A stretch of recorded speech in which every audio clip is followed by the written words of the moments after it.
It's March 17th here in Seoul, and I'm Peunzi. We begin with these stories making the headlines at this hour, starting with the Trump administration's tariff plans. After U.S. President Donald Trump recently vowed to implement reciprocal tariffs on all trading partners starting April, the country's top diplomat says Washington could engage in bilateral agreements with countries after resetting a new baseline of fairness. This is also expected to significantly impact businesses in South Korea. President Yoon's political fate still hangs in the balance, as the Constitutional Court has yet to make a final ruling on whether or not to oust the country's leader. Eyes are now on whether the decision will be made later this week. A U.S. envoy who recently met with Russian President Vladimir Putin says Trump and Putin are expected to speak over the phone this week. This comes as Washington has been trying to broker a ceasefire to end the fighting in Ukraine that has dragged on for more than 3 years. The U.S. may start bilateral talks on new trade deals after imposing tariffs on major partners, including South Korea. Seoul's trade minister, who wrapped up his trip to Washington, says the Trump administration's reciprocal tariffs on the country are expected to take place starting April as planned. Our Lee Soo-jin starts us off. The United States is considering forging new trade agreements, which could also impact free trade agreement partners like South Korea. U.S. Secretary of State Marco Rubio, in a CBS interview on Sunday local time, said that the U.S. could potentially engage in bilateral agreements with countries after resetting a new baseline of fairness and reciprocity. He emphasized that bilateral negotiations would not begin until reciprocal tariffs were fully implemented on countries like Canada, Mexico, and most of the EU, suggesting the tariffs could serve as a bargaining tool. He also stated that the reciprocal tariffs are not targeted towards specific nations but apply to all countries. South Korea's Trade Minister Chung In-kyo, who visited Washington to request an exemption from the tariffs, said on his return that the reciprocal tariffs on South Korea are likely to take effect on April 2nd, as President Donald Trump previously announced. The goal of reducing the trade deficit through reciprocal tariffs has not changed. Since President Trump directly oversees these tariffs, it's highly likely that his policies will be carried out as planned. While there were no discussions on specific items like automobiles or beef, he said that the U.S. highlighted how South Korea's sanitary policies and technical regulations have made it difficult for the U.S. to access the Korean market. Chung's trip to the U.S. to meet with his counterpart follows Trump's accusation earlier this month that South Korea imposes tariffs 4 times higher than those of the U.S., a claim that Korea disputed. South Korea's effective tariff rate on U.S. imports stands at 0.79% as of 2024, in line with the two countries' FTA, a sharp drop from the 2.48% in 2015. While it is unclear whether South Korea's FTA with the United States will be revised or replaced by a completely new deal, given that it was already revised during Trump's first term, it is highly likely that further adjustments will be considered in response to the changing trade dynamics. Lee Soo-jin, Arirang News. With President Yoon's impeachment case stretching beyond 3 months, longer than the case for previous leaders, public and political tension is growing by the day, with tens of thousands rallying for and against Yoon's removal over the weekend. Our Oh Soo-young has more. The mood is restless as the nation awaits the Constitutional Court's ruling on President Yoon Suk-yeol's impeachment following his December 3rd martial law last year. With no indication of when the 8-member bench will issue its verdict, which was widely expected last Friday, the court's deliberation period has stretched beyond 2 weeks, longer than it took for the impeachment trials of former Presidents Park Geun-hye and Roh Moo-hyun. As the court typically announces the ruling schedule at least 2 days in advance, the earliest date would be later this week, most likely on Friday. In any case, it's highly probable that the bench will deliver the ruling before April 18th, when 2 justices retire. As Judgment Day draws closer, police estimate 44,000 protesters gathered in Gwanghwamun Square over the weekend, calling for Yoon's impeachment, while some 60,000 rallied against it, as public opinion remains deeply divided. To minimize the turmoil expected after the ruling, political leaders are being urged to send a clear message that they will accept the court's verdict no matter what. The ruling People Power Party leadership says Sunday they have already expressed their commitment to accepting the court's ruling multiple times and emphasised this remains the party's official stance. Whether it is a joint press conference between ruling and opposition party leaders or a joint statement, we will issue a message of acceptance in some form. Democratic Party leader Lee Jae-myung has also expressed his willingness to accept the ruling during a YouTube broadcast, while floor leader Park Chan-dae said respecting the court's decision is a given. Still, both sides of the political spectrum are stepping up pressure on the judicial bench. Over the weekend, some ruling party lawmakers continued to protest against impeachment, holding marathon demonstrations outside the Constitutional Court for the sixth straight day. Meanwhile, opposition lawmakers staged an 8.7-mile march from the National Assembly to Gwanghwamun Square, urging Yoon's removal. As for the president, Yoon has remained silent and has not issued public messages while the court deliberates on his fate. His lawyer has previously said the president would accept the court's decision. A presidential official told local media the leader remains at his residence and is calmly waiting for the verdict. Oh Soo-young, Arirang News. Now, as we just heard in the previous report, South Korea's Constitutional Court is expected to soon rule on whether to approve or reject the National Assembly's motion to impeach President Yoon Suk-yeol. For more on this, we're joined by attorney An Jun-sung this morning. Mr. An, thanks for joining us this morning. Good morning. Good morning. So why is it taking longer than expected for the Constitutional Court to make its final ruling on President Yoon? I think there are two main reasons for such a delay. First of all, the President Yoon's active participation throughout the impeachment trial process, which has significantly slowed things down. And second, several concurrent impeachment trials, such as the one against Prime Minister Han Duck-soo, have prevented from the Korean Constitutional Court from focusing on President Yoon's impeachment trial. So it's kind of taking longer than we expected. Right, and some say there is a possibility that the court is taking more time to make a unanimous decision like they did in the past. So what's your take on this? Yes, my answer to the question is yes and no. I generally agree to the idea of an unanimous decision and its legal significance. But I think that it is not about the decision which slowed things down there. Rather, I think that KCC has been working on the legal ground for their decision. So it actually takes more time and energy, effort to find for the justification rather than make decisions in some cases, right? Right, and the big question is when can we expect the court to make the final ruling? Could it be possibly later this week? That's a really interesting question because we thought that was last Friday. So at this moment, we don't know what really happened, but at least we know that was hopefully before the April, things got really get hectic there. So and then otherwise, and also the KCC, I think that they will have at least 2 days of advance notice about the ruling day. So we'll wait and see. But I guess that guessing maybe within sometime this Friday or even earlier in this week. Right, possibly sometime this Friday, like you said. And the court recently dismissed a majority, that's 8 out of 13 motions to impeach state officials. Could this affect the verdict on the president in any way? That's a very interesting question because I thought about that question before already.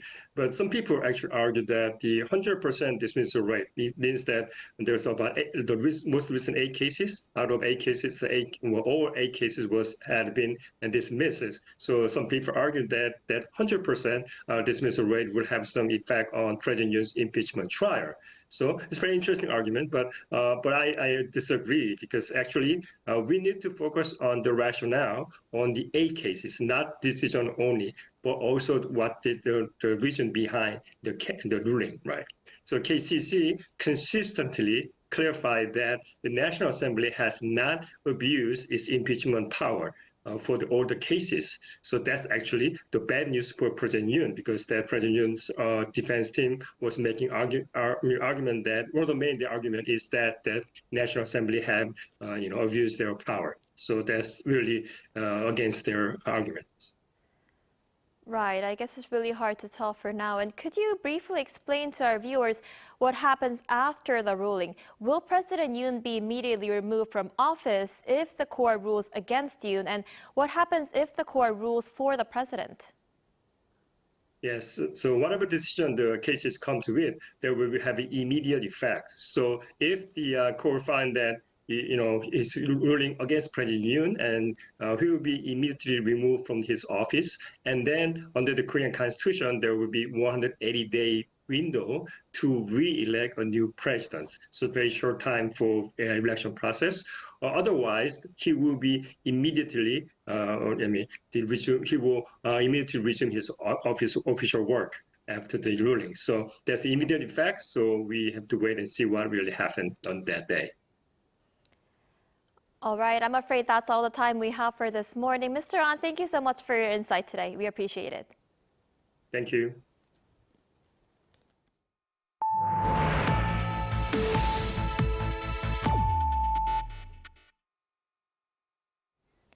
In other news, Washington says U.S. President Donald Trump and Russian President Vladimir Putin will speak over the phone this week regarding a potential ceasefire deal with Ukraine.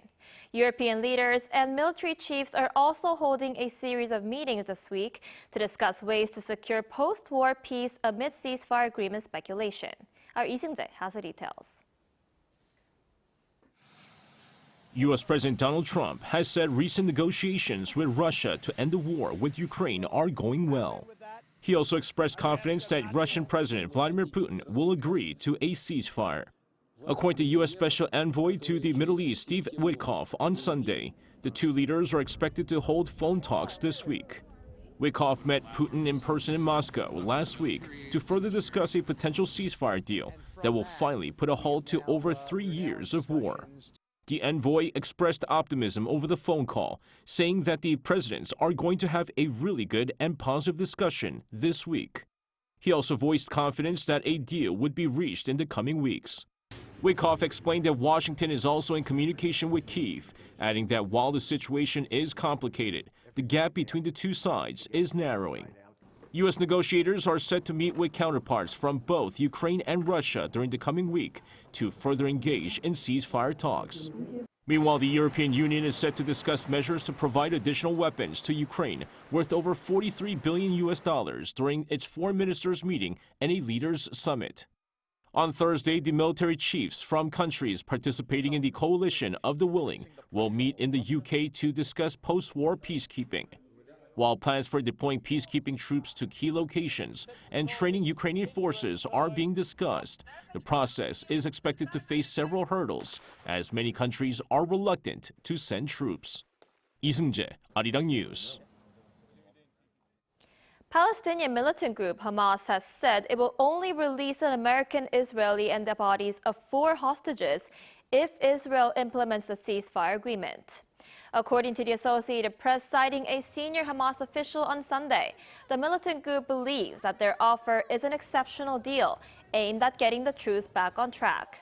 The official added that long-delayed talks over the second phase of the ceasefire need to begin on the day of the release and should last no longer than 50 days. Hamas also called on Israel to stop barring the entry of humanitarian aid and withdraw from the Rafah crossing. Now, the southern city of Yeosu is poised to welcome more than 7 cruise ships this year alone, as this new way of visiting South Korea grows in popularity, allowing visitors to have a look at the country's coastal cities. Our An Sung-jin has this report. A 78,000-ton cruise ship with more than 2,000 passengers glides into port. This cruise has come from Japan and has arrived at its first stop in South Korea, the south coast city of Yeosu. Yeosu City Hall aims to provide a glimpse of Korean culture through such traditional performances and show unique aspects of the city as it looks to brand itself as a new cruise destination. As soon as visitors finish their customs checks, they are greeted by Korean snacks, jewelry, and craft work. And for those looking to explore the city even further, a shuttle bus takes them around for free. Every time we pulled into a port, like today here in South Korea, we were met with wonderful performances, and we found everyone to be very welcoming. We really appreciate the shuttles, and it really helps us to see and to navigate easily. From must-visit places such as the Isunsin Plaza and its replica historical turtle ship, to the beauty of Odongdo Island or the ocean cable car, the city has plenty for tourists to see and do. After the excitement of Yeosu City, these passengers will head to their next stop in Korea.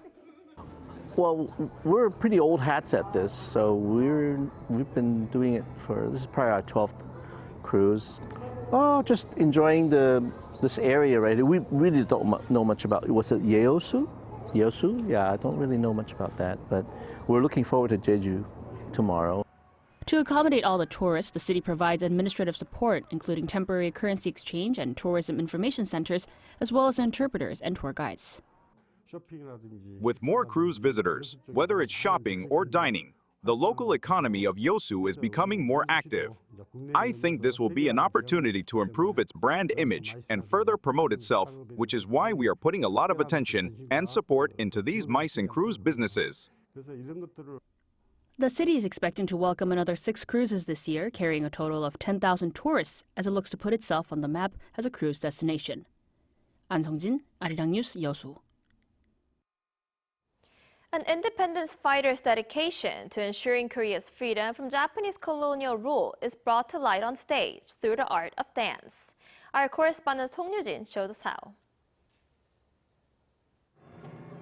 Jumps, turns, and twirls. Sometimes movement speaks louder than words. The Korean ballet Anjungun, A Dance in Heaven, marks its 10th anniversary this year. An is best remembered for pulling the trigger that changed history, assassinating Japan's first resident general of Korea, Hirobumi Ito. Ito is known to have orchestrated the 1905 Ulsa Treaty, stripping Korea of its diplomatic sovereignty. Director and scriptwriter Yang Young-eun says An's final words before his execution became the heartbeat of this production. His words, "When I hear the sound of Korea's independence ringing from heaven, I will dance with joy," I realized he must have danced in moments of happiness. That's when I thought, why not tell his story through ballet, one of the purest forms of art?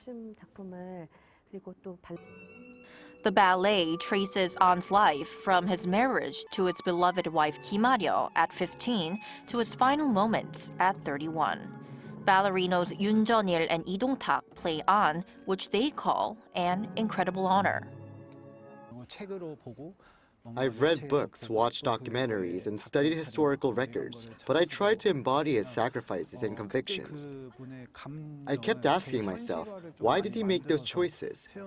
What must it have felt like to give up everything for a greater cause? I wanted to ensure that An's story in our production flowed seamlessly, from the battles he fought, the sorrow of losing his fellow soldiers, his resilience, and how he ultimately carried out his mission. An's love, agony, and unwavering determination are expressed entirely through motion. This is where the ballet took a bold turn, breaking tradition with creative choices, most notably a rare male cours de ballet sequence. Typically, ballet prioritizes symmetry and uniformity, but we push beyond convention. More balanced shifts, expressive upper body movements, and dynamic movements. And our choreographer's Ba De-du beautifully conveys Han, Korea's deep sorrow and resilience. A story once confined to history books now lives on through dance. Each step a heartbeat, each leap a cry for freedom. Song Yoo-jin, Arirang News.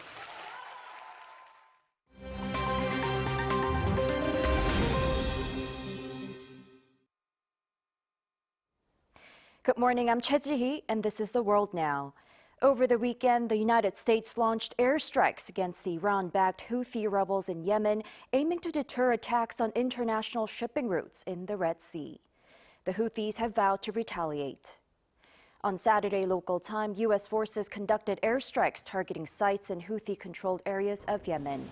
The operation aimed to destroy the Houthis' military infrastructure, specifically their missile and drone capabilities, to secure maritime navigation in the Red Sea. The Houthi-run health ministry reported that the strikes resulted in at least 31 deaths and injured over 100 individuals. The Houthis said in a televised statement on Sunday that the recent attacks were a blatant aggression and claimed to have launched ballistic missiles and drones targeting a U.S. aircraft carrier and vessels in retaliation without providing evidence.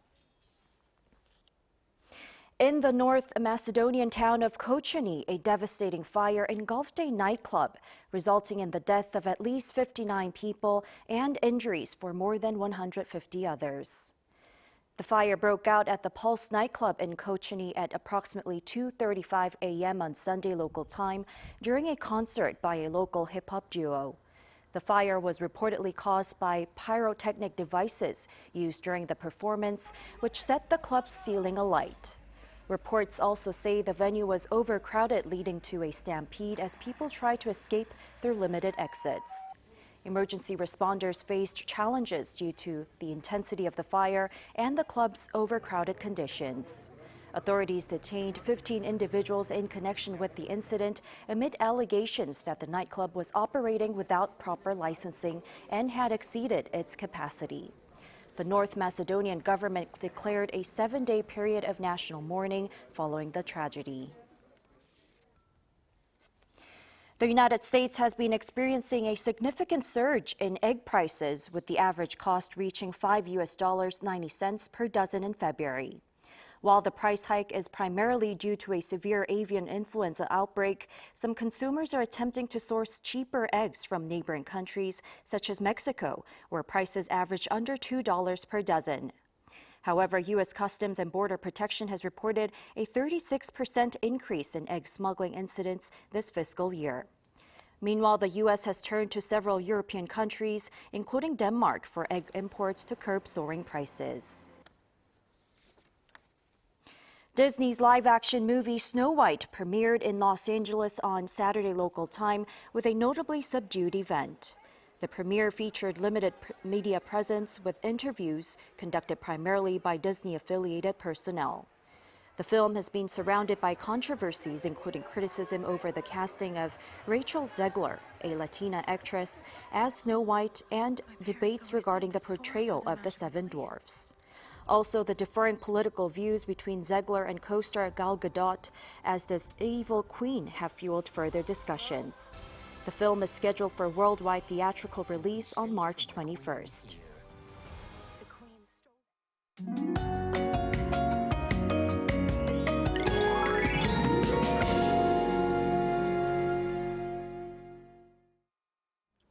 It feels like winter made its comeback this morning, and with the wind chill, it feels even colder. Meanwhile, the snow just keeps piling up in the mountains of Gangwon-do and Gyeongsang-Pukto provinces. Until this afternoon, they could get up to 15 centimeters of snowfall. And heavy snow alerts remain in place for those regions, while the wind is stronger along the coast with wind advisories. If you're near the shore, stay safe. The rest of the country will be under bright skies, but afternoon highs remain in the single figures in most parts. Seoul gets up to 6 degrees, Daegu, Gyeongju at 9 degrees Celsius. Spring cold stays with us through the first half of the week before things warm up, but we are looking at a heavy round of snow overnight. It will start to snow in the capital and Chungcheongdo provinces tonight, spreading nationwide overnight. The capital region could see 3 to 10 centimeters of snowfall, leading to morning chaos tomorrow. So please be sure to check the forecast and stay safe.